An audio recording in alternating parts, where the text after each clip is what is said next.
Assalamualaikum dan selamat sejahtera bersama Cikgu Mai, Matematik tingkatan 3 dalam tajuk sudut dan tangen bagi bulatan. Apa yang kita akan belajar hari ini adalah kita nak tahu apakah hubungan antara sudut perluaran dengan sudut pedalaman bertentangan yang sepadan.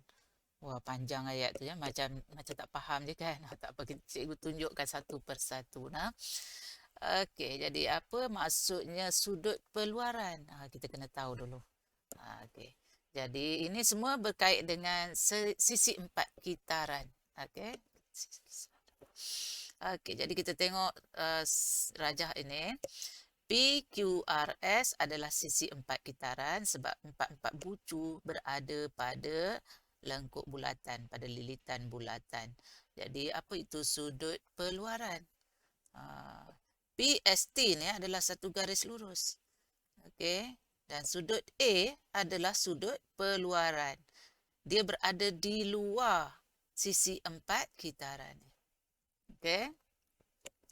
Jadi A adalah sudut perluaran. Dan apakah sudut yang sepadan dengan sudut A? Sudut pedalaman yang sepadan dengan sudut A. Sudut pedalaman ada 4. 1, 2, 3, 4. Antara 4 sudut ini, sudut manakah yang sepadan dengan sudut perluaran sudut A? Bagaimana nak melihatnya? Okey, caranya adalah kita tengok sudut A, kita tengok penggenap bagi sudut A. Kenapa cikgu sebut penggenap? Ingat balik pelajaran tingkatan 1. Okay, dia penggenap sebab dia adalah sudut garis pada satu garis lurus 180 darjah. Jadi dekat sini adalah penggenapnya. Dan cuba tengok apakah sudut yang bertentangan dengan sudut penggenap bagi A ni. Sudut pertentangan tu kat situ. Theta. Jadi theta ini sama dengan A. Okey. Dia sepadan. Sepadan tu maksudnya samalah. Kalau A tu 20 darjah, theta pun 20 darjah lah. Okay? Jadi sudut A sepadan dengan sudut theta. Okay. Kita lihat contoh 10. Dalam rajah di sebelah PQRS ialah sisi empat kitaran. Okey, dah tengok dah. Diberi bahawa M dan Z sudut perluaran. Tengok, memang betul lah. M sudut perluaran, Z sudut perluaran. Sebab PS ni adalah satu garis lurus. Yang ini pun garis lurus. Jadi ini sudut perluaran. Okay, seterusnya dia kata, nyatakan sudut pedalaman yang sepadan dengan M dan Z. Okey, kita tengok M dulu. Tengok M. Okey. Penggenap bagi M adalah N dan yang bertentangan dengan N adalah Y. Jadi kita boleh kata M adalah sepadan dengan Y ataupun Y sepadan dengan M. Atau dalam bentuk persamaan kita boleh tulis Y sama dengan M. Okay. Seterusnya sudut perluaran sudut Z. Tengok sudut Z. Tengok sudut yang sebelah dengan dia ni. Okey, penggenap bagi Z adalah Y. Dan tengok yang bertentangan dengan Y adalah N. Jadi yang sepadan dengan Z adalah sudut N. Sepadan. Okey, sepadan tu maksudnya dia samalah Z sama dengan N. Okey, kalau nak buat dalam bentuk ayat, kita buat bentuk macam ni. N ialah sudut pedalaman bertentangan yang sepadan dengan Z. Okey. N sudut pedalaman. Memang dia duduk di dalam, maka dia sudut pedalaman lah. Yang duduk di luar, sudut perluaran. Okey, mari kita cuba uji minda 6.2C. Dia kata salin dan lengkapkan jadual di bawah berdasarkan rajah di sebelah. Okey, tak payah salin lah. Kita contiang kat sini je. Okey, mari kita tengok. Dia kata sudut perluaran. Kita nampak ada dua sudut perluaran ni. E dengan A. Jadi kita pun tulislah ni. A dengan E. Tengok satu persatu. Sudut A dulu. Sudut A, penggenapnya B. Yang bertentangan dengan B adalah D. Jadi, sudut pedalaman yang sepadan adalah D. Nampak? Mudah kan cara melihatnya? Okey. Seterusnya tengok sudut perluaran E. Penggenapnya D. Yang bertentangan dengan D adalah B. Jadi dah tentulah B dengan E sepadan. Jadi dekat sini B lah. Okey. Atau dalam arti kata lain, kita boleh tulis macam ni ya. A sama dengan D. E sama dengan D. Nak buat dalam bentuk kesamaan lah. Okey. Okey, pergi ke soalan 2. Dia suruh lukis dan label. Lukis bulatan, lepas tu labelkan. Tak payah lukis lah, dah ada dah dekat sini. Cikgu tak lukis lah nah. Cikgu Jontin Rajah ni. Lukis dan label. Jadi kita nak label je. Label sudut pedalaman yang bertentangan sepadan dengan sudut peluaran theta dan alpha. Sudut peluaran theta dan alpha. Okay. Kita buat satu persatu. Theta dulu. Theta ni dia suruh letak simbol P. Theta dengan simbol P, alpha dengan simbol Q. Jadi theta dengan P. Jadi kita tengok yang mana yang sepadan dengan theta. Tengok theta kat sini. Penggenap dia dekat sini. Jadi bertentangan dengan dia adalah sudut ini. Dan dia minta kita label dengan P. Jadi kita letaklah P. Okey. Itulah arahannya. Okay, mari kita teruskan dengan alfa pula. Tengok alfa. Penggenapnya adalah P. Yang bertentangan dengannya adalah sudut ini. Dan dia kata suruh label dengan Q. Jadi kita label lah dekat sini Q. Okay.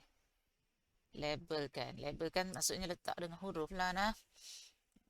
Yang garis-garis ni nak tengok ni terpadam lah. Tidak semak nampak. Okay, selesai. Mudah kan? Tapi soalan-soalan yang mudah macam ni lah kadang-kadang kalau kita tidak fahamkan betul-betul pernyataannya, apa itu sudut pedalaman, apa itu sudut peluaran, maka kita macam, alamak tak erti nak jawab. Jangan jadi macam tu dalam periksa, okey? Okay, mari kita teruskan ke bahagian seterusnya. Nak menyelesaikan masalah. Kita dah tahu macam-macam ciri sudut dalam bulatan. Dan juga kita dah tahu ciri sudut yang bertentangan. Lepas tu kita dah tahu juga ciri sudut yang sepadan dengan sudut peluaran. Jadi sekarang ni, kita nak selesai masalah. Bila nak selesai masalah maksudnya, kita kena nampak ciri-ciri ni. Bila kita nampak ciri-ciri, baru kita boleh selesaikan masalah. Kalau kita tak nampak ciri-ciri ni, macam mana kita nak selesaikan masalah? Jadi kita kena berlatih lah. Okey. Jadi kita tengok contoh 11 ni. Nak menyelesaikan masalah. Dia bagi masalah apa dia bagi kat kita. Dia kata dia bagi rajah ni. Lepas tu dia baca lah tu. Bla bla bla. Kesaran. Ceritalah. Dia kata hitung nilai A. Hitung nilai A. A tu duduk kat sini. Ni nak ambil color. Kita rancang color merah. Dah ada jawapan ni lah. Tapi cikgu nak tunjukkan macam mana nak dapatkan jawapan tu lah. Apa yang kita perlu nampak, macam mana orang tu dapat tiba-tiba tulis macam ni, macam mana dia selesaikan. Okay. Kita tengok ini A, dia suruh cari nilai A. Okay. Lepas tu kita nampak ini, sama kaki. Bila sama kaki, ini 48, maka dekat sini pun mestilah 48. Jadi sekarang kita dah tahu satu segitiga 180 darjah. Jadi nak dapat A, dah tentulah 180 tolak 48, tolak 48. Jadi kita akan dapat A. Jadi sebab itulah dekat sini, dia tulis macam ni lah. 48 tambah 48 tambah A sama dengan 180. Nak tulis macam ni terus pun tak apa. A sama dengan 180, tolak 48, tolak 48. Dapatlah A 84. Selesai, kita dapat A sama dengan 84. Okey, sekarang nak cari B. Pergi dia tengok B. Okey, B kita tengok, B adalah sudut peluaran. Okey, tengok bersebelahan dengan dia ni, penggenap dia. Dan kita tengok, ini sisi 4 kitaran ni. Wah, ada ciri istimewa kat situ. Otak kita pun berpusing cakap macam tu. Lepas tu, sudut bertentangan dengan dia adalah A. Jadi B dengan A dah tentulah sepadan. Kalau sepadan maksudnya sama. Jadi sebab tu dia boleh tulis ini. B sama dengan A sebab dia sepadan. Okey? Kita nampak ciri sepadan tu. Okey. Jadi bila dah kata B sama dengan A, kalau dah A 84, B pun mestilah 84. Nampak tak? Bukan ada pengiraan yang dahsyat-dahsyat pun. Tapi kita perlu bijak melihatnya. Okey? Seterusnya kita pergi ke soalan 12. Contoh 12, soalan 12. Contoh 12. Okey, Raja menunjukkan sisi empat kitaran. Boleh nampak lah ni, sisi empat kitaran, garis lurus ini. Jadi kita pun tahu bahawa bila dia kata RST adalah garis lurus, kita tahu ini adalah sudut peluaran. Okay, sudut peluaran ini penggenap bagi 2Y dan dia bertentangan, jadi dia mestilah sepadan dengan 4Y. Jadi kita terus boleh transfer 4Y ke sini. Lepas tu kita nampak, wah ini satu garis lurus. Satu garis lurus tentulah 180 darjah. Jadi 4Y tambah 2Y mestilah sama 180 darjah. Okay, bila kita dah nampak je, kita boleh create persamaan, kita pun tulislah. Dan kita nampak, oh saya berjaya mendapatkan satu persamaan linear dengan satu pemboleh ubah. Maka kita selesaikanlah. Nak cari pemboleh ubah tu, pemboleh ubah Y ni. Okay, 4Y tambah 2Y, 6Y. Lepas tu, 6 bawa sebelah kanan, dia jadi 180 bahagi 6. Okay, 180 bahagi 6 dapatlah 30 darjah. Okay. Seterusnya, adakah kita dah selesai? Tak, bukan soalan minta cari Y. Soalan tak minta cari Y. Tapi kita perlu cari Y untuk cari apa yang dia minta, iaitu sudut PST. Okey, sudut PST. Dekat sini. PST. PST adalah 4Y. PST adalah 4Y. Y adalah 30 darjah. Jadi dia gantilah Y dengan 30. Jadi 4 darab 30 tu yang dapat 120 darjah. Okay, kita pergi ke contoh 13. Contoh 13, bla bla bla ni baca ayat standard je tu, ayat pertama tu. Lepas tu kita hitung nilai X. Tengok kat mana X. Wah, X duduk sini ni. Wah, X duduk kat sini. Oh, jadi tu nampak. Wah, ciri sudut bertentangan. Oh, lepas tu kita tengok, oh ni pertentangan. Dan penggenap bagi yang pertentangan tu 75. Jadi dia mestilah sepadan. X sepadan dengan 75. Jadi teruslah kita dapat jawapannya. X sama dengan 75. Okay. Lepas tu B, cari Y pula. Cari Y. Macam nak cari Y? Tengok Y duduk kat mana? Y duduk kat sini. Y bertentangan dengan 66 darjah. Jadi kita tahu kalau kita tambah Y dengan 66, Y tambah 66 sama dengan 180. Jadi sebab itulah dia dapat Y sama dengan 180 tolak 66 kat sini. Sebab dia gunakan sifat sudut bertentangan, okay, dalam suatu sisi empat kitaran. Jadi ini dapat tunjuk. Jadi dapatlah jawapannya. Okay. Pengiraannya mudah aja, tapi perlu melihat ciri-ciri itu. Kita tengok uji minda 6.2D. Ni kita test D. Adakah kita berjaya jawab? Kita tengok soalan 6.2D. Rajah di sebelah menunjukkan sisi empat kitaran GMB garis lurus KPN diberi bahawa KNM adalah 48, KNM tu dah tulis dah 48, dan NMP ada 35, dah tulis dah. Hitung MLK. MLK tu kat mana lah pula nah. MLK. Oh, sudut ni. Dia suruh hitung sudut ni. Jadi kita nampak, oh, dia bertentangan ni. Jadi ini adalah penggenap bagi sudut yang bertentangan.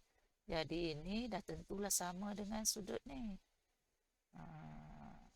Sudut ni sama.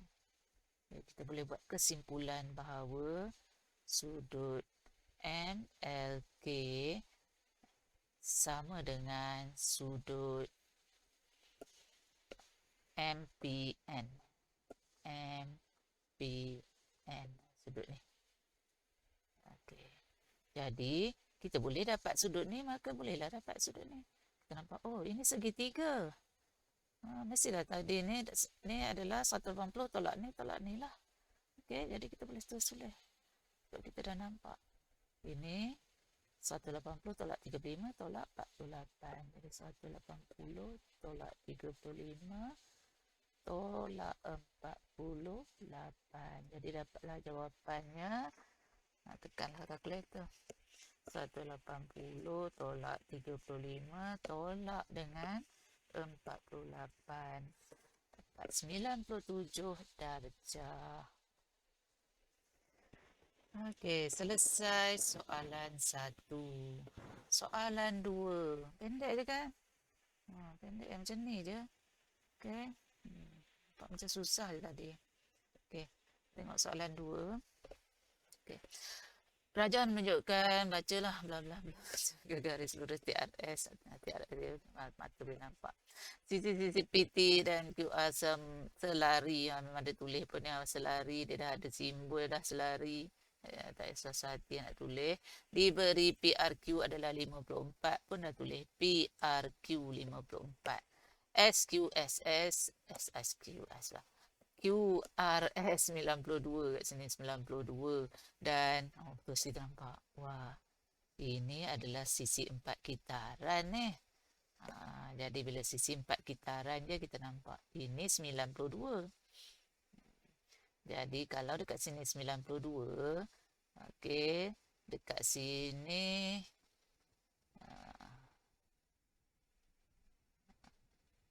semua tahu sini berapa 92.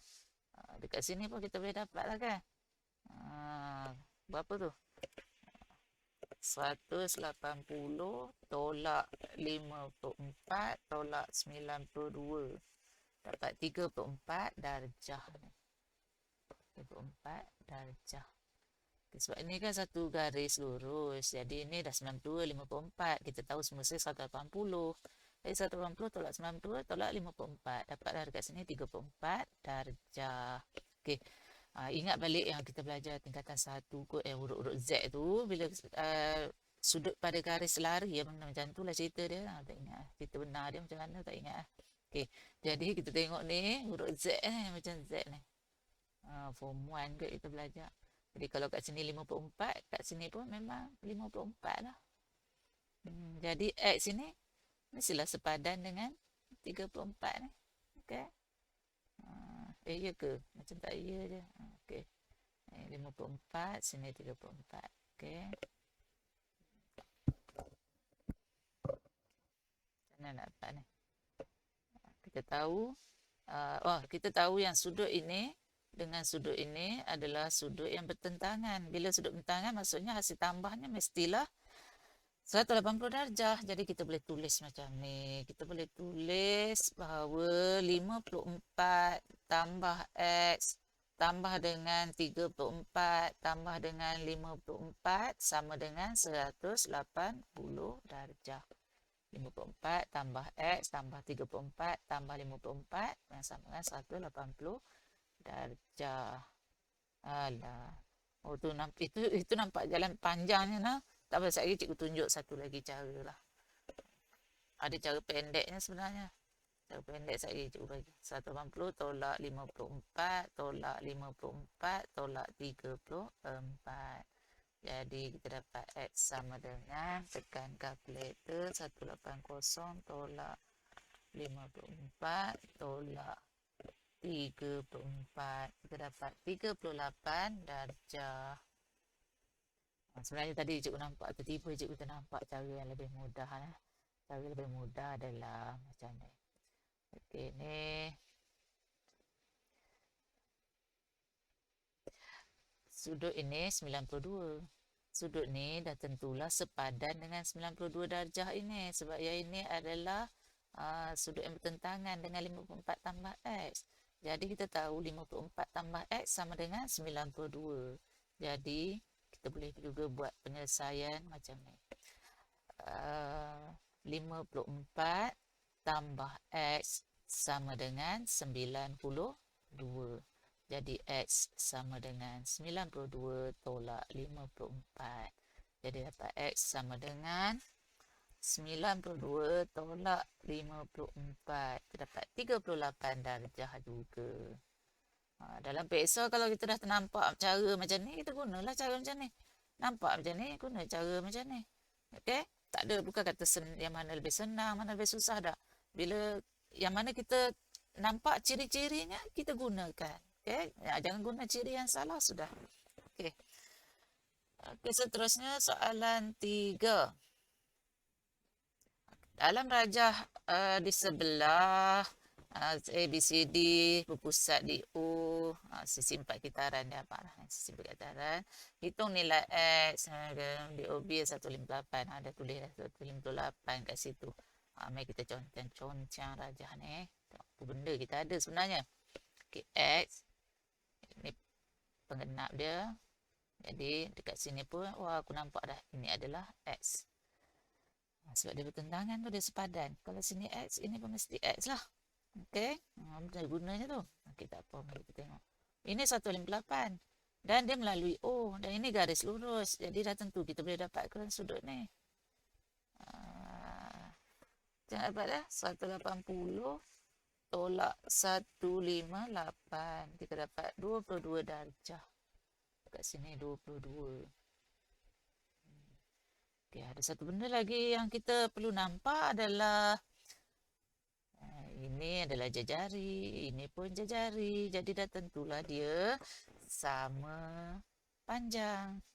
Dan bila dia sama, maka kalau kat sini X, sini pun dah tentulah X jugalah. Dia sama kan? Okey. Jadi kita nampaklah kalau kita tambahkan semua ni, X tambah dengan 22, kita akan dapat satu segitiga. Sudut pendalamannya adalah 180 darjah. Jadi kita bolehlah equation kita X tambah 22 sama dengan 180.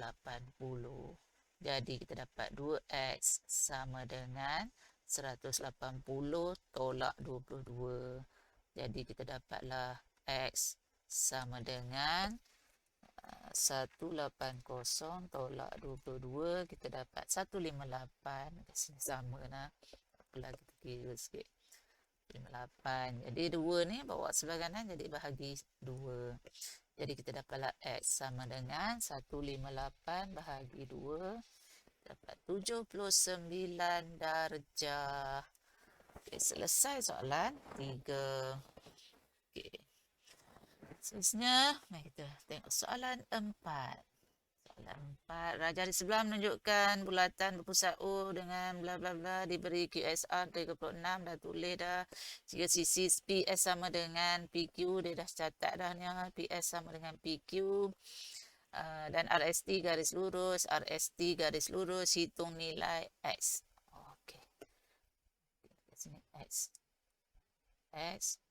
Ini penggenap dia mesti sepadan dengan sudut ini. Okey, itu baru kita nampak ciri tu. Lepas tu satu lagi ciri yang kita nampak apa dia? Ini diameter.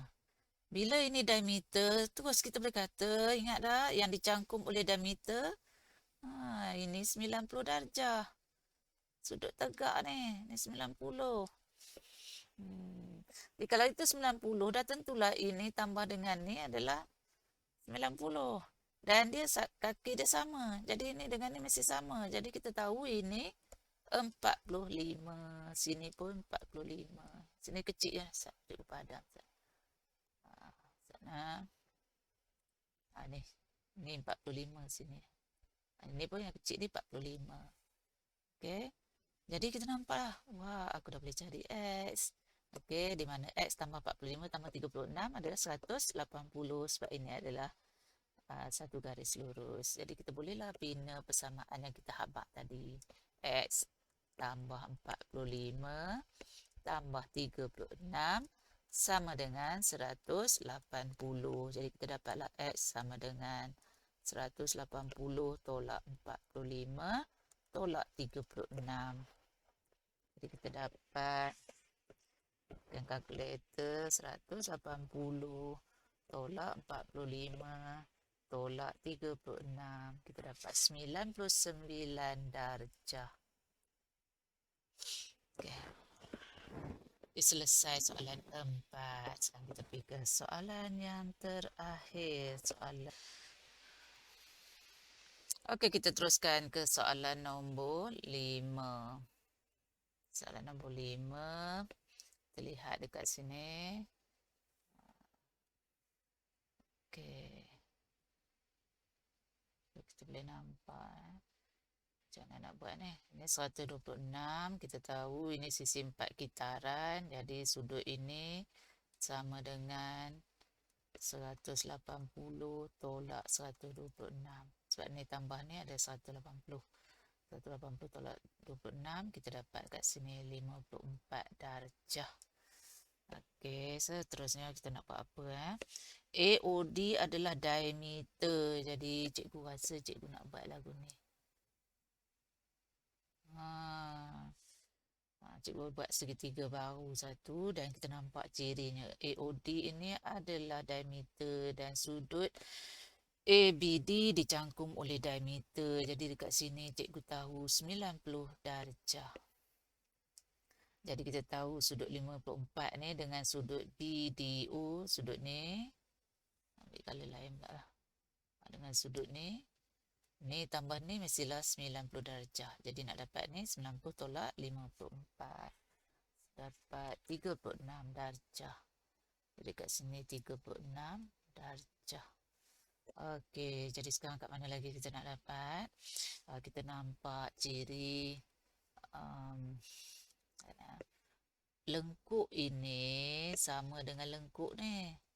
Jadi lengkuk ini sudut pada lilitan adalah 36. Jadi dah tentulah ini pun lengkuk sama panjang, maka sudut pada lilitan dia sama. Jadi sudut ni pun 36 darjah. Jadi kita dah nampak dah sekarang apa nak dibuat. Jadi ni 36. Disebabkan lengkuk yang mencangkumnya sama panjang, maka sudut ini pun 36 darjah. Jadi sekarang kita dah dapat satu garis lurus X 36 dengan 36. Jadi kalau kita tambah X tambah 36 tambah 36, kita tahu kita dapat 180 darjah. Jadi kita dah rasa seronok dah. Bolehlah tulis persamaan dia. Tuliskan persamaan yang kita cakap tu tadi. X tambah 36 tambah 36 sama dengan 180 darjah. Jadi kita dapatlah X sama dengan 180 tolak 36 tolak 36.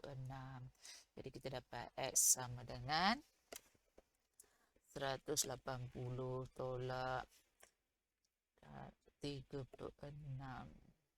tolak 36. Kita dapat 108 darjah. Okey, kita telah berjaya selesaikan. Saya jauh sangat. Okay, uji minda 6.2D. Okay, menyelesaikan masalah yang melibatkan sisi 4 kitaran. Okay. Jadi untuk menyelesaikan masalah, kita kena dapat melihat ciri-cirinya. Ciri tentang apa? Tentang sudut bertentangan, hasil tambahnya 180 darjah, dan sudut peluaran dengan sudut pedalaman yang sepadan. Yang kita baru belajar tadi. Dan juga ciri-ciri yang dah kita belajar dari tingkatan 1 daripada sekolah rendah, semuanya kita kena satukan sekali bila kita nak selesaikan masalah. Jadi kita kena mampu melihat. Jadi berlatihlah. Okay, berlatih untuk melihat. Okay, itu saja. Sekian. Terima kasih.